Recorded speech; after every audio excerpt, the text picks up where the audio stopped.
Chapter 8 आर्यों का आगमन और ऋग्वैदिक युग। ये कहना कठिन है कि सारे आर्य एक ही नस्ल के थे, पर उनकी प्रारंभिक संस्कृति करीब करीब एक प्रकार की थी। वे हिंद यूरोपीय परिवार की भाषाएं बोलते थे, जो अपने परिवर्तित रूपों में आज भी समूचे यूरोप और ईरान में तथा भारतीय उपमहाद्वीप के अधिकतर भागों में बोली जाती है। आर्यों का मूल निवास अल्पस पर्वत के पूर्वी क्षेत्र में, जो यूरेशिया कहलाता है, पर कहीं पर बताया जाता है। आज कुत्ता, घोड़ा आदि कुछ पशुओं के नाम और भूर, देवदारू, मैपिल आदि कुछ वृक्षों के नाम सभी हिंद यूरोपीय भाषाओं में समान पाए जाते हैं। ये समान शब्द यूरेशिया के पौधे और पशुओं के वाचक हैं। इनसे ये भी प्रकट होता है कि आर्य जन नदियों और वनों से परिचित है। ये विचित्र बात है कि पर्वतवाचक शब्द कुछ ही आर्य भाषाओं में है। हालांकि आर्यों ने अनेकों पर्वत को पार किया। उनका धंधा मुख्यतः पशुचारण था। कृषि का स्थान गौन था। आर्यों के समाज में पुरुष की प्रधानता थी। आर्यों के जीवन में घोड़े का सबसे अधिक महत्व था। पालतू घोड़े पहली बार ईसा पूर्व 6ठी सहस्राब्दी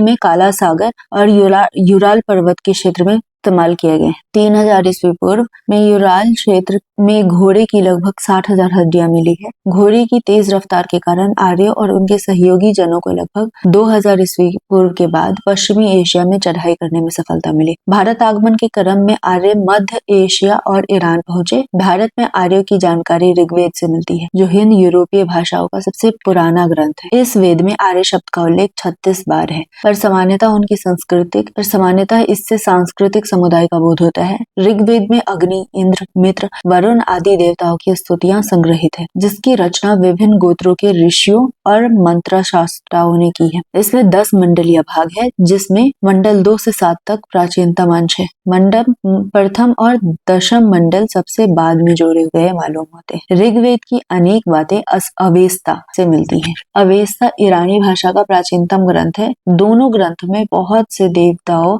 और सामाजिक वर्गों का नाम भी समान है। पर हिंद यूरोपीय भाषाओं का सबसे पुराना नमूना इराक में पाए गए लगभग 2200 ईसा पूर्व के एक अभिलेख में मिला है। बाद में इस तरह के नमूने अनातोलिया यानी तुर्की में 19वीं से 17वीं सदी ईस्वी पूर्व के हिट्टाटाइट अभिलेखों में मिलते हैं। इराक में मिले लगभग 1600 ईस्वी पूर्व के कसाइट अभिलेख में तथा सीरिया में मित्तनी अभिलेखों में आर्य नामों का उल्लेख मिलता है। उनसे पश्चिम एशिया में आर्य भाषा भाषियों की उपस्थिति का पता चलता है, लेकिन भारत में अभी तक इस तरह का कोई अभिलेख नहीं मिला है। भारत में आर्य भाषा भाषियों का आगमन 1500 ईस्वी पूर्व से कुछ पहले हुआ। उनके आगमन का यथेष्ट पुरातात्विक प्रमाण नहीं मिलता है। शायद वे छेद वाली कुल्हाड़ियों, कांसे की कटारों और खड्गों का प्रयोग करते थे। यह हथियार पश्चिमोत्तर भारत में मिले हैं। मध्य एशिया में दक्षिण तजाकिस्तान और बगल में पाकिस्तान की स्वालू यानी स्वास्ती घाटी में घोड़े होने और शवदाह प्रथा के प्रचलन के पुरातात्विक साक्ष्य मिले हैं। इस प्रकार के साक्ष्य पाकिस्तान के पेराक क्षेत्र और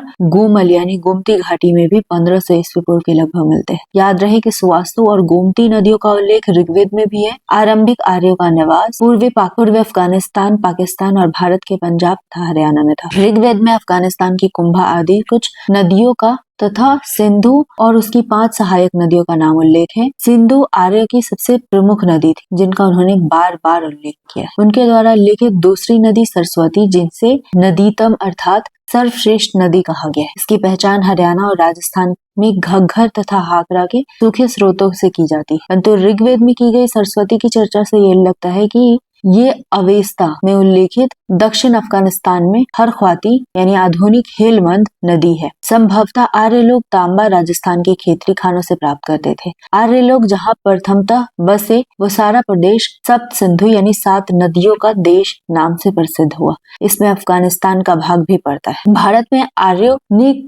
आर्य लोग कई खेपों में आए। सबसे पहले खेप में जो आए वो ऋग्वैदिक आर्य हैं, जो इस उपमहाद्वीप में 1500 ईस्वी पूर्व के आसपास दिखाई देते हैं। उनका दास, दस्यु आदि नाम के स्थानीय जनों से संघर्ष हुआ। चूंकि दास जनों का उल्लेख प्राचीन ईरानी साहित्य में भी मिलता है, इसलिए प्रतीत होता है कि वे पूर्ववर्ती आर्यों के ही एक शाखा में पड़ते थे। ऋग्वेद में कहा गया है कि भरत वंश के राजा दिवोदास ने शंभर को हराया। यहाँ दास शब्द दिवोदास के नाम में लगता है। ऋग्वेद में जो दस्यु कहे गए हैं वे संभवतः इस देश के मूल निवासी थे और आर्यों के जिस राजा ने उन्हें पराजित किया वो तरस दस्यु कहलाया। वो राजा दासों के प्रति तो कोमल था, पर दस्युओं का परम शत्रु था। ऋग्वेद में दस्यु हत्या शब्द बार बार आया है, पर दास हत्या का नहीं, पर दास हत्या का कोई उल्लेख नहीं। दस्यु लोग शायद लिंग पूजक थे और दूध के लिए पशुपालन नहीं करते थे। जनजातीय संघर्ष। हम ये तो नहीं जानते कि आर्यों के शत्रुओं के हथियार कैसे थे, पर इस पर ये ज्ञात होता है कि इंद्र ने आर्यों के शत्रुओं को बार बार पराजित किया। ऋग्वेद में इंद्र को पुरंदर कहा गया है, जिसका अर्थ है दुर्गों को तोड़ने वाला।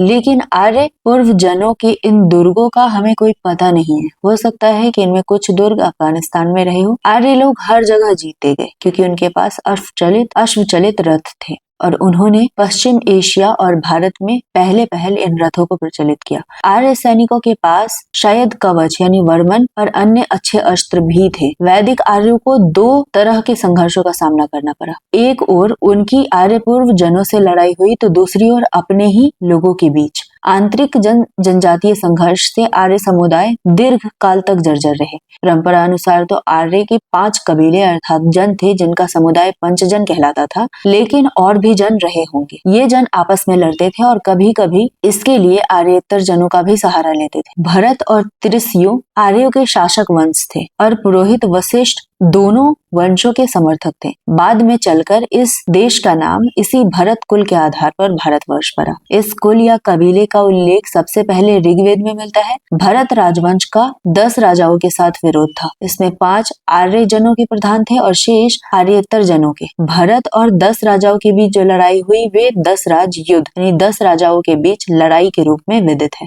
ये युद्ध पुरुषनी नदी के तट पर हुआ, जिसकी पहचान आज की रावी नदी से की जाती है।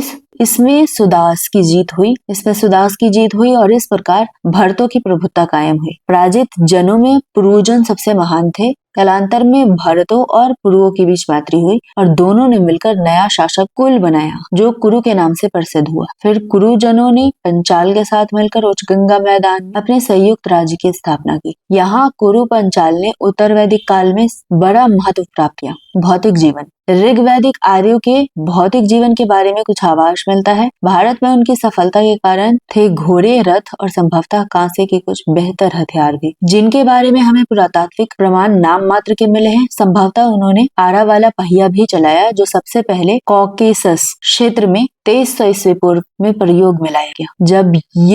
जब वे इस उपमहादेश के पश्चिमी भाग में बसे तब उन्हें राजस्थान की खेतरी से तांबा प्राप्त होता रहा होगा। ऋग्वैदिक लोगों को खेती की बेहतर जानकारी थी। ऋग्वेद की प्राचीनतम भाग में फाल का उल्लेख मिलता है। हालांकि कुछ विद्वान इसे प्रक्षिप्त पाठ मानते हैं। शायद वो फाल की लकड़ी रही हो। उन्हें बुआई, कटाई और दावनी का ज्ञान था। विभिन्न धातुओं के बारे में भी उन्हें जानकारी थी। जहाँ वैदिक जन बसे थे उन प्रदेशों के आर्य पूर्व जनों को भी खेती का अच्छा ज्ञान था और खेती का उपयोग शायद चारा पैदा करने के लिए अधिक हुआ।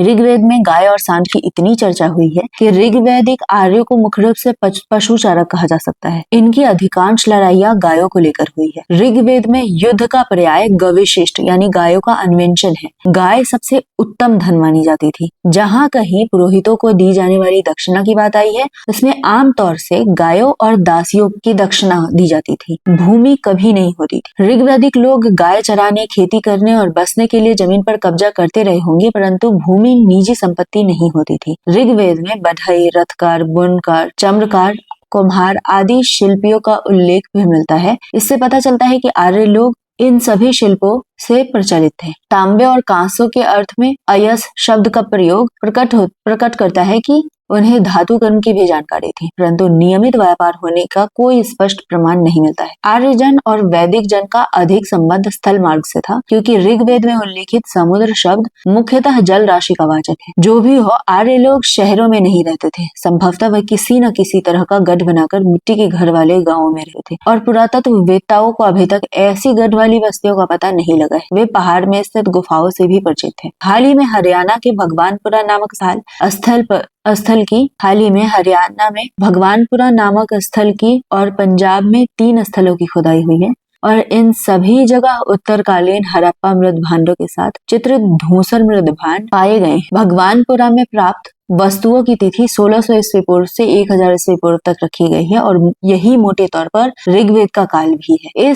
इन 4 स्थलों का भौगोलिक क्षेत्र भी वही है जो ऋग्वेद में पर्याप्त अंश से मिलता है। यद्यपि इन सभी स्थलों में चित्रित धूसर मृद भांड मिले हैं, फिर भी लोहे की वस्तुएं और अनाज का पता नहीं है। इसलिए हम ऋग्वैदिक अवस्था के समान काल में चित्रित धूसर मृद भांड संस्कृति के अंतर्गत लौह पूर्व अवस्था की कल्पना कर सकते हैं। ये बात रोचक है कि भगवानपुरा में 13 कमरों वाला एक मिट्टी का घर प्रकाश में है।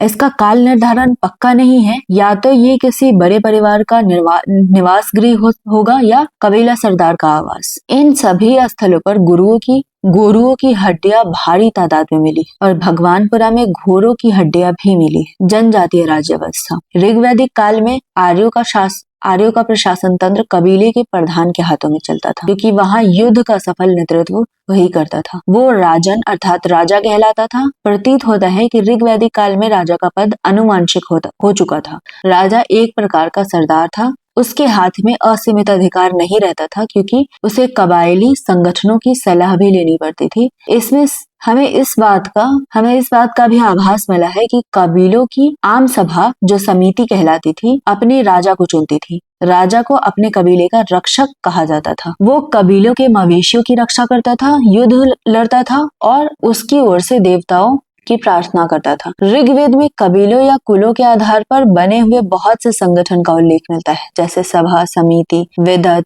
गण। ये संगठन विचार विमर्श करते थे तथा सैनिक और धार्मिक कार्य देखते थे। ऋग्वैदिक काल में स्त्रियां भी सभा और वेदत में भाग लेती थी। सभा और समिति, ये दोनों संगठन इतने महत्वपूर्ण थे कि प्रधान या राजा भी समर्थन के लिए इसका मुंह जोड़ते थे। दैनिक प्रशासन में कुछ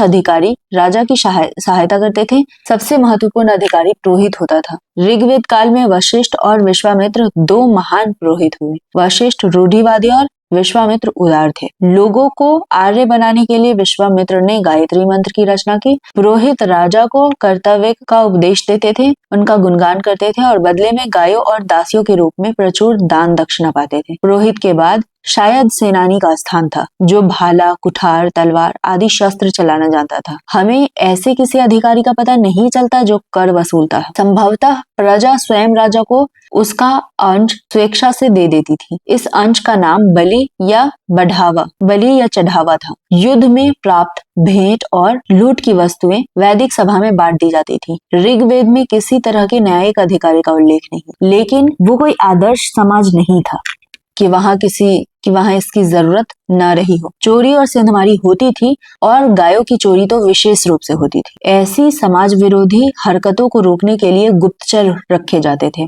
अधिकारियों के पद नामों से नहीं लगता है कि वे भूभाग पर शासन करते थे, फिर भी लगता है कि कुछ अधिकारी क्षेत्रों से जुड़े थे। चारागाहों और आबाद गांवों पर उनके विशेष अधिकार थे। चारागाह या बड़े जत्थे का प्रधान राजपति कहलाता था। वही परिवारों के प्रधान को, जो कुलपा कहलाते थे, अथवा लड़ाकू दलों के प्रधान को, जो ग्रामणी कहलाते थे, साथ युद्ध में ले जाता था। आरंभ में ग्रामणी छोटी सी कबायली लड़ाकू टोली का मुखिया होता था, पर बाद में जब ऐसी टोली स्थिर वासी हो गई, तब ग्रामीण सारे गांव का मुखिया हो गया और कालांतर में वही राजपति बन गया। राजा कोई नियमित या स्थायी सेना नहीं रखता था, लेकिन युद्ध के समय स्वजनों की सेना मिलिशिया संगठित हो जाता था। व्रात, गण, ग्राम और सर्द नाम से विदत विभिन्न कबायली टोलियां लड़ाई लड़ती थी। कुल मिलाकर ये कबायली ढंग का शासन था, जिसमें सैनिक तत्व प्रबल होता था। नागरिक शासन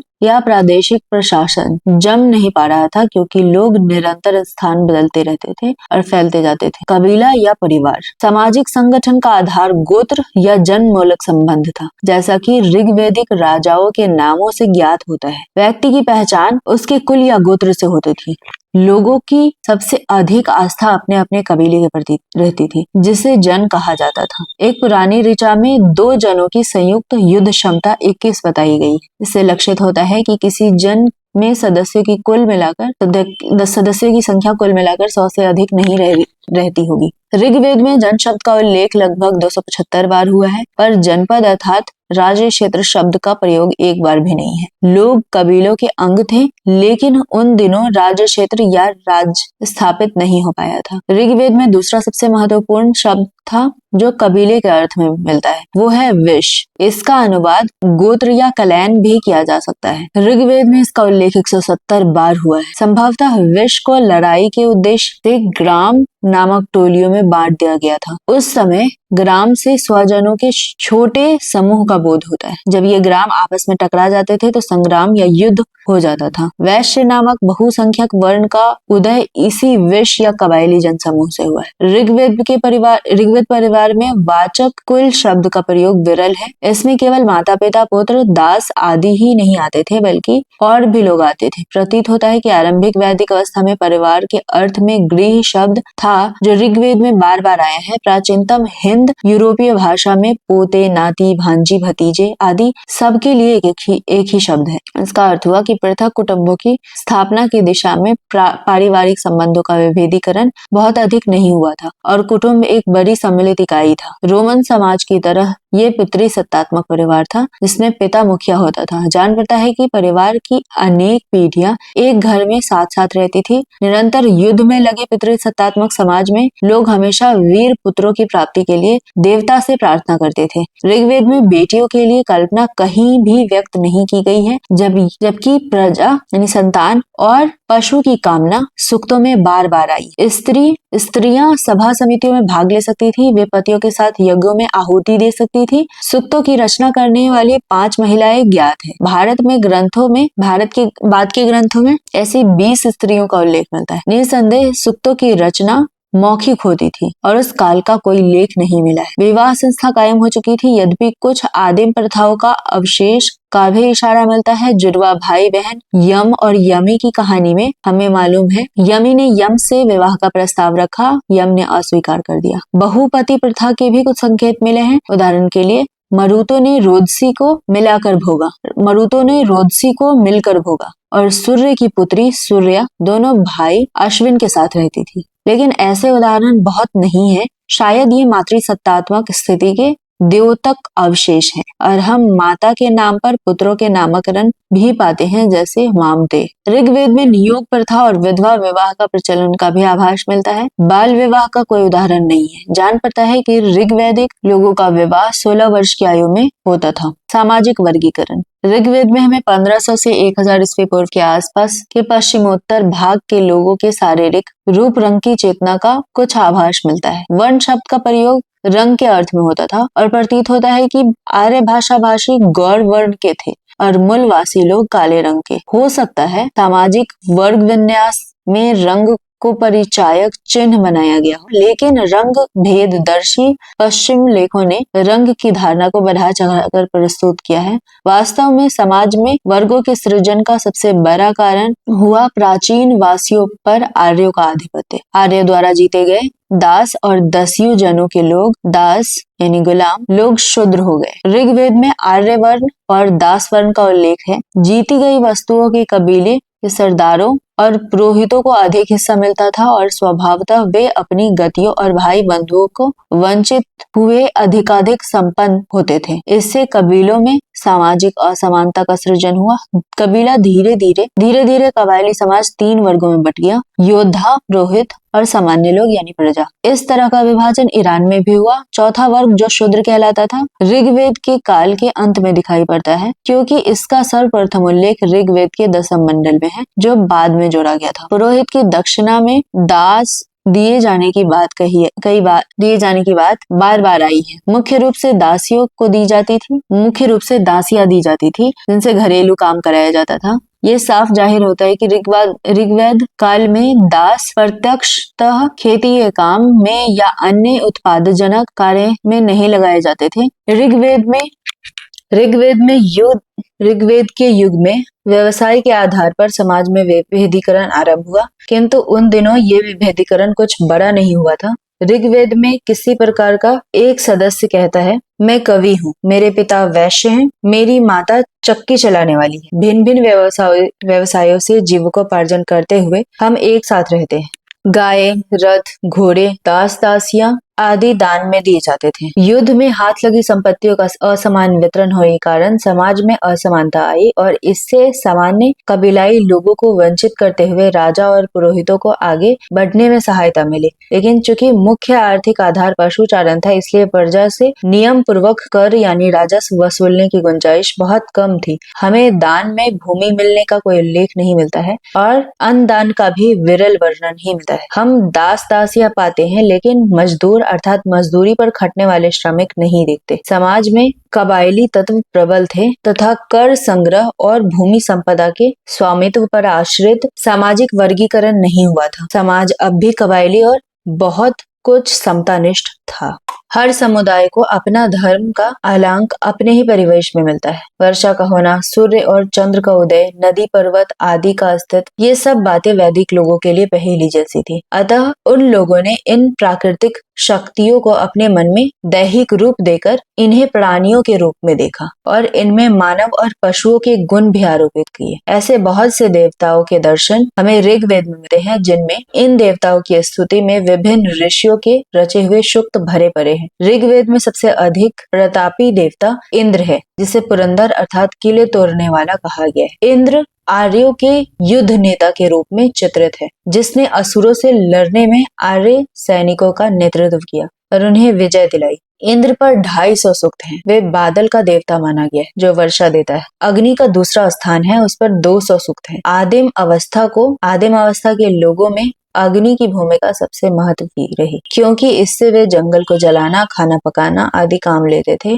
अग्नि की उपासना न केवल भारत में अपितु ईरान में भी जागृत रही। वैदिक काल में अग्नि ने देवताओं और मानव के बीच मध्यस्थता कायम। समझा जाता है कि अग्नि में डाली जाने वाली आहुतियां धुआं बनकर आकाश में जाती है और अंततः देवताओं को मिल जाती है। तीसरा स्थान वरुण का है, जो जल या समुद्र का देवता है। इसे ऋतु अर्थात प्राकृतिक संतुलन का रक्षक कहा गया है और समझा जाता था कि जगत में जो भी कुछ होता है वो उसी की इच्छा का परिणाम है। ऋग्वेद के बहुत से सूक्तों में एक प्रकार के पौधे से, जिसकी पहचान अभी तक नहीं हो पाई है, सोमरस बनाने की विधि बताई गई है। महंत आदि मरुत आंधी के देवता है। इस प्रकार हमें इसमें ऐसे बहुत सारे देवताओं का उल्लेख मिलता है जो किसी न किसी रूप से प्रकृति की विभिन्न शक्तियों के प्रतिरूप है और साथ ही मानवोचित व्यवहार भी करते हैं। देवताओं में कुछ देवियां भी हैं, जैसे आदिति और उषा, जो प्रभात समय की प्रतिरूप है। किंतु ऋग्वेद काल में देवियों की प्रमुखता नहीं थी। उस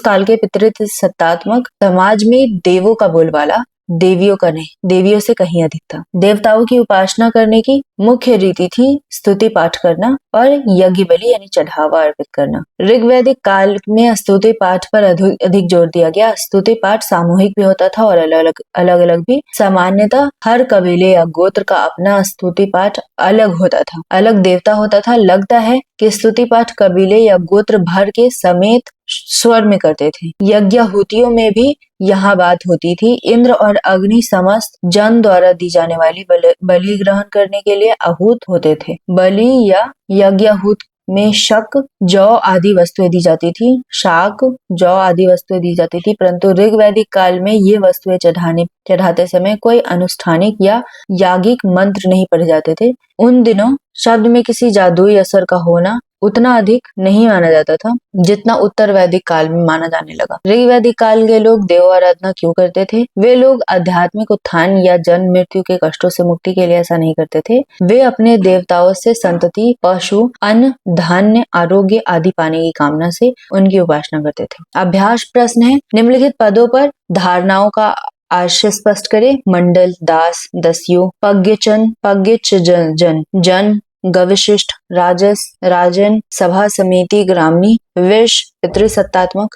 दूसरा, आर्य शब्द के विविध प्रयोगों की खोज करें। जब इसका प्रयोग 1500 ईस्वी पूर्व के आसपास में भारत में आ बसने वाले जन समूहों के लिए किया जाता है, तब इसका अर्थ क्या होता है? तीसरा क्वेश्चन, ऋग्वैदिक लोगों के भीतर जीवन का चित्रण करें। ऋग्वैदिक लोगों के भौतिक जीवन का चित्रण करें। क्या उन लोगों को कृषक कहना ठीक होगा? विवेचन करें। चौथा, ऋग्वैदिक युग की राजनैतिक पद्धति का वर्णन करें। उसकी उसकी जनजातीय स्वरूप का निरूपण करें। पांचवा, ऋग्वैदिक लोग किन किन देवों की पूजा करते थे और क्यों पूजते थे, उनकी उपासना विधि का वर्णन करें। छठा क्वेश्चन, ऋग्वैदिक लोगों के सामाजिक संगठन और पारिवारिक व्यवस्था का भी वर्णन करें। सातवां, इस अध्याय में जिन लोगों की विवेचना हुई है वे ऋग्वैदिक क्यों कहलाते हैं।